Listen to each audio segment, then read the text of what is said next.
Este é um episódio do Papo de Exames e Saúde do Dr. João Ricardo. Bem-vindos a mais um mergulho profundo no mundo da saúde. Hoje vamos mergulhar de cabeça na síndrome de burnout. Um problema que, infelizmente, tem se tornado cada vez mais presente, especialmente entre os profissionais da saúde. Sim, Mas também em outras áreas, né? claro. Imagine só dedicar-se de corpo e alma para cuidar dos outros, ou se dedicar ao trabalho com afinco. Mas com o tempo, a energia se esvai, Sim. o entusiasmo desaparece É. e o que antes era gratificante se torna um fardo pesado. Uhum. Essa é a realidade de muitos profissionais que enfrentam a síndrome de burnout. Neste episódio, vamos entender melhor o que é essa síndrome, seus impactos na vida de todos nós e, claro, as estratégias para combatê-la. Isso. Para começarmos, é importante entender que a síndrome de burnout vai muito além de um simples cansaço ou estresse. É um estado de esgotamento físico, emocional e mental profundo, provocado pela exposição prolongada e excessiva a situações de estresse no trabalho ou na vida pessoal. É como se a gente estivesse funcionando com a reserva da reserva de energia, né? Isso. E essa bateria quase descarregada acaba afetando todas as áreas da nossa vida. Exatamente. E essa síndrome se manifesta em três dimensões principais. Primeiro, a exaustão emocional, aquela sensação de estar completamente drenado, sem energia para lidar com as demandas do dia a dia, como se as emoções estivessem no limite. Segundo, a despersonalização, que leva o indivíduo a se distanciar emocionalmente do trabalho, das pessoas ao seu redor, Sim. desenvolvendo uma atitude cínica e negativa. É como se criasse uma barreira para se proteger. E por fim, temos a redução da realização pessoal, caracterizada pela sensação de incompetência, falta de propósito no trabalho, levando à perda da autoestima e da motivação.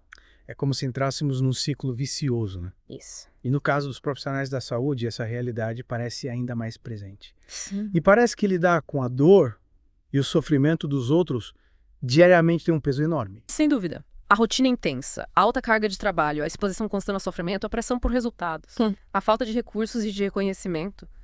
Tudo isso contribui para que esses profissionais estejam mais vulneráveis à síndrome de burnout. E quando falamos de profissionais de saúde, incluímos médicos, enfermeiros, técnicos, fisioterapeutas, psicólogos, assistentes sociais. Ou seja, todos aqueles que estão na linha de frente do cuidado, né? Isso. E a gente sabe que a legislação brasileira reconhece a síndrome de burnout como uma doença ocupacional equiparada a acidente de trabalho. Mas como isso funciona na prática? A norma regulamentadora número 1, Ah. a INE 01, Sim. que trata da saúde e segurança no trabalho, passou a abordar a saúde mental do trabalhador, incluindo a síndrome de burnout, como um fator de risco a ser considerado e prevenido pelas empresas. É um grande passo, pois coloca a saúde mental como um elemento fundamental para um ambiente de trabalho seguro e saudável. E essa inclusão na NDAM1 abre um leque de possibilidades para os trabalhadores, né? Afinal, a saúde mental impacta diretamente a qualidade de vida e a produtividade de todos nós. Exatamente. A partir daí, as empresas precisam se atentar para a criação de programas de prevenção de riscos relacionados à saúde mental, além dos já existentes para riscos físicos e de acidentes. Isso significa que as empresas precisam investir em ações para promover um ambiente de trabalho mais positivo, com menos pressão e mais suporte aos seus colaboradores. Mas e o que os próprios profissionais podem fazer para se proteger da síndrome de burnout? É, Imagino que apenas a mudança por parte das empresas não seja suficiente. claro. As empresas têm a sua responsabilidade, mas o autoconhecimento é fundamental. É preciso que o profissional esteja atento aos seus próprios limites, identificando sinais de esgotamento emocional precocemente. Cuidar da saúde física e mental é essencial. Praticar atividades físicas, ter uma alimentação saudável, um sono de qualidade, momentos de lazer, contato com a natureza. Essas coisas parecem simples, mas fazem toda a diferença. É como a gente sempre fala, corpo são, mente sã. E ter uma rede de apoio, conversar com amigos, familiares, colegas de trabalho sobre as dificuldades também é fundamental, né? Com certeza. Buscar apoio social é essencial para lidar com os desafios do dia a dia. Guardar tudo para si só aumenta a pressão e o sofrimento. Às vezes, uma simples conversa pode ajudar a aliviar o peso que carregamos. E se as dificuldades forem maiores, a terapia pode ser uma ferramenta valiosa para lidar com estresse, ansiedade e outros problemas emocionais. Esses pontos que você levantou são válidos tanto para os profissionais da saúde quanto para qualquer pessoa que esteja enfrentando burnout, né? Exatamente. Todos nós, independentemente da profissão, estamos sujeitos aos desafios da vida moderna e precisamos cuidar da nossa saúde mental. A síndrome de burnout não faz distinção. E é interessante observar como a síndrome de burnout se manifesta de maneiras diferentes em cada pessoa. Alguns podem se isolar, outros podem ficar mais irritados, outros podem ter problemas para dormir. é importante estar atento a esses sinais. É como se o burnout fosse um camaleão, né? Se adaptando e se manifestando de formas diferentes em cada um de nós. E como podemos diferenciar o cansaço natural, aquele que todo mundo sente de vez em quando, dos sintomas da síndrome de burnout? Afinal, essa linha tênue pode gerar confusão, né? Sem dúvida. É comum confundirmos o cansaço do dia a dia com a síndrome de burnout. Mas a grande diferença é que o burnout é um esgotamento persistente e profundo que não melhora com o descanso. É aquela sensação de estar sempre no limite, sem energia física ou emocional para lidar com as demandas do dia a dia. Além do cansaço extremo, a pessoa também pode apresentar irritabilidade, dificuldade de concentração, alterações no sono, perda de apetite, isolamento social, negatividade, cinismo. É como se o corpo e a mente estivessem constantemente em alerta, né? Sem conseguir relaxar e recarregar as energias. E a gente sabe que essa exaustão prolongada tem um impacto significativo na qualidade de vida, afetando os relacionamentos, a saúde física e mental, e até mesmo a capacidade de realizar atividades simples do dia a dia. Com certeza. E o impacto do burnout não se restringe apenas à pessoa que está sofrendo com a síndrome. Familiares, amigos e colegas de trabalho também são afetados, pois a pessoa com burnout pode se tornar mais distante, irritadiça e menos disponível. É como se a síndrome criasse uma onda de impacto que se espalha ao redor da pessoa. Agora, voltando à questão da legislação, a gente mencionou a ANS 01. Mas queria entender melhor como a lei brasileira protege os profissionais de saúde que sofrem com a síndrome de burnout. O que muda na prática com a inclusão da saúde mental na ANS 01? A inclusão da saúde mental na ANS 01, que trata da saúde e segurança no trabalho, é um marco importante para a proteção dos trabalhadores, incluindo os profissionais de saúde. Essa mudança reconhece a síndrome de burnout como um risco ocupacional e exige que as empresas adotem medidas para prevenir a ocorrência da doença. E quais são as implicações práticas dessa mudança? O que as empresas precisam fazer para se adequar à nova legislação? A partir da inclusão da saúde mental na ANS 01, as empresas passam a ter a obrigação de implementar programas de prevenção de riscos psicossociais, incluindo o burnout. Isso significa que as empresas devem identificar os fatores de risco presentes no ambiente de trabalho e adotar medidas para mitigá-los. Que tipo de medidas, por exemplo? Pode nos dar alguns exemplos práticos? Claro, as empresas podem promover ações como oferecer programas de assistência psicológica aos colaboradores, realizar treinamentos sobre gestão do estresse, inteligência emocional, criar espaço de convivência e relaxamento dentro da empresa, flexibilizar horários e modelos de trabalho quando possível, incentivar a prática de atividades físicas. Ou seja, ações que promovam um ambiente de trabalho mais saudável, menos estressante e mais acolhedor, né? Exatamente. A ideia é criar um ambiente de trabalho onde as pessoas se sintam mais à vontade para falar sobre suas dificuldades, para buscar ajuda quando necessário e para se cuidarem. Sim. Um ambiente onde a saúde mental seja valorizada e respeitada. Mas e se mesmo com todas essas medidas, o profissional de saúde desenvolver a síndrome de burnout? Quais são seus direitos nesse caso? No Brasil, a síndrome de burnout é reconhecida como uma doença ocupacional equiparada a acidente de trabalho. Isso significa que o trabalhador que comprovar a relação entre a doença e o trabalho tem direito a uma série de benefícios previdenciários. Que tipo de benefícios, por exemplo? O trabalhador pode ter direito a afastamento do trabalho por auxílio-doença, recebendo um valor mensal durante o período em que estiver incapacitado para o trabalho. Em casos mais graves, em que a incapacidade for permanente, o trabalhador pode ter direito à aposentadoria por invalidez. E além dos benefícios previdenciários, o profissional também pode ter direito a indenizações por danos morais e materiais, caso consiga comprovar que a empresa foi negligente na prevenção da síndrome de burnout, né? Sim, a legislação brasileira prevê a responsabilização do empregador que não garante um ambiente de trabalho seguro e saudável para os seus funcionários. Se o trabalhador conseguir comprovar que a empresa não tomou as medidas necessárias para prevenir o burnout, ele pode entrar na justiça com um pedido de indenização por danos morais, pelos danos psicológicos sofridos e por danos materiais, como, por exemplo, despesas médicas e perda de renda. Na prática, como profissional de saúde pode comprovar que está sofrendo de síndrome de burnout. Sabemos que o diagnóstico nem sempre é fácil. É verdade. O diagnóstico da síndrome de burnout exige uma avaliação médica e psicológica criteriosa. É preciso um laudo médico detalhado descrevendo os sintomas, o histórico do paciente e a relação da doença com o trabalho. Atestados médicos, exames complementares que comprovem o estado de saúde do paciente e até relatos de colegas de trabalho que testemunhem as condições de trabalho a que o paciente estava submetido podem ser utilizados como provas. Então, a documentação é fundamental para que o profissional possa ter seus direitos garantidos. E a gente sabe que a síndrome de burnout é uma doença multifatorial, ou seja, não é causada apenas por um fator, mas por uma combinação de fatores biológicos, psicológicos, sociais Sim, e, claro, relacionados ao trabalho. isso. Como esses diferentes fatores se interrelacionam para desencadear a doença. É um processo complexo que varia de pessoa para pessoa. Mas podemos dizer que a exposição prolongada a situações de estresse no trabalho, como alta demanda, pressão por resultados, falta de recursos, falta de reconhecimento, entre outros, ativa o sistema de resposta ao estresse do nosso corpo. E como essa resposta do corpo se manifesta fisicamente? O que acontece no nosso organismo quando estamos sob estresse constante? Imagine um profissional de saúde que enfrenta uma situação de emergência no hospital. Ele precisa agir rápido, tomar decisões importantes, lidar com a pressão, a incerteza, o sofrimento do paciente e dos familiares.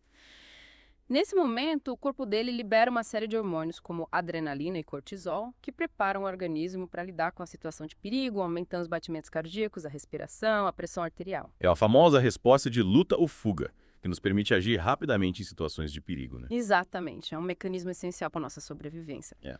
Mas o problema é quando essa resposta de estresse é ativada de forma constante e prolongada, sem tempo para o corpo se recuperar. Essa ativação crônica do sistema de estresse causa um desgaste no organismo, levando a problemas físicos e emocionais, como a síndrome de burnout. É como se o nosso corpo estivesse constantemente em modo de emergência, né? Sem tempo para descansar e se recuperar. E com o tempo, essa sobrecarga do sistema de resposta ao estresse pode levar a uma série de problemas, como alterações no sono, problemas de concentração, dores de cabeça, problemas gastrointestinais e enfraquecimento do sistema imunológico. Sem dúvida. O estresse crônico é um fator de risco para diversas doenças, tanto físicas quanto mentais. Por isso é tão importante que a gente aprenda a gerenciar o estresse e a cultivar hábitos de vida saudáveis que fortaleçam o nosso corpo e a nossa mente. E quando falamos em gerenciar o estresse e cultivar hábitos saudáveis, muita gente pensa logo em atividades físicas e alimentação balanceada. Mas existem outras ferramentas que podem nos ajudar a lidar com a pressão do dia a dia, né? Com certeza. A prática de técnicas de relaxamento, como a meditação, yoga, mindfulness e respiração profunda, por exemplo, podem ser grandes aliadas. Essas técnicas ajudam a reduzir o estresse, a ansiedade e a promover uma sensação de calma e bem-estar. É como se a gente pudesse apertar um botão de pausa no meio do caos, né? Encontrar um momento de paz interior para recarregar as energias. E além dessas práticas, o que mais podemos fazer para fortalecer a nossa saúde mental? Cultivar hobbies, ter momentos de lazer, fazer atividades prazerosas, passar tempo com pessoas queridas, se conectar com a natureza. Tudo isso contribui para uma vida mais equilibrada e feliz. E não podemos esquecer da importância de buscar apoio social e profissional quando necessário. Conversar com amigos, familiares ou procurar a ajuda de um psicólogo ou psiquiatra pode fazer toda a diferença. Buscar ajuda não é sinal de fraqueza, mas sim de força e de autoconhecimento. É entender que precisamos cuidar de nós mesmos para poder cuidar dos outros. E já que tocamos nesse ponto, queria voltar a atenção para o papel das instituições, dos líderes e da cultura organizacional na prevenção e no combate à síndrome de burnout.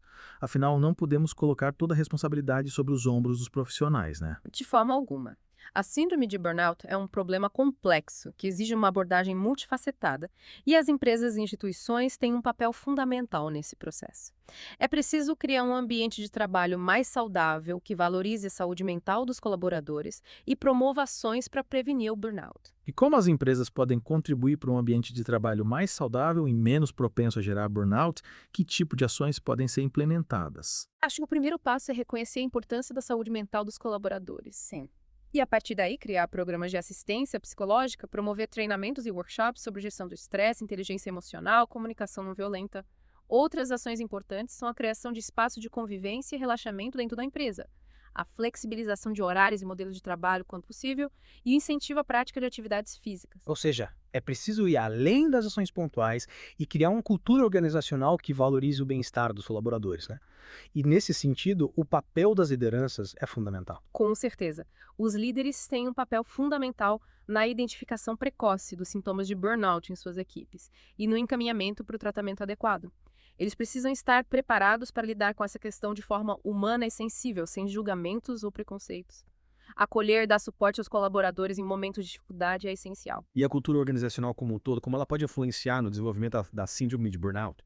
Que características de uma cultura organizacional podem ser consideradas tóxicas e aumentar o risco de burnout? Uma cultura que valoriza competitividade excessiva, a cobrança por resultados a qualquer custo, as longas jornadas de trabalho, a falta de reconhecimento e de feedback, a comunicação pouco transparente.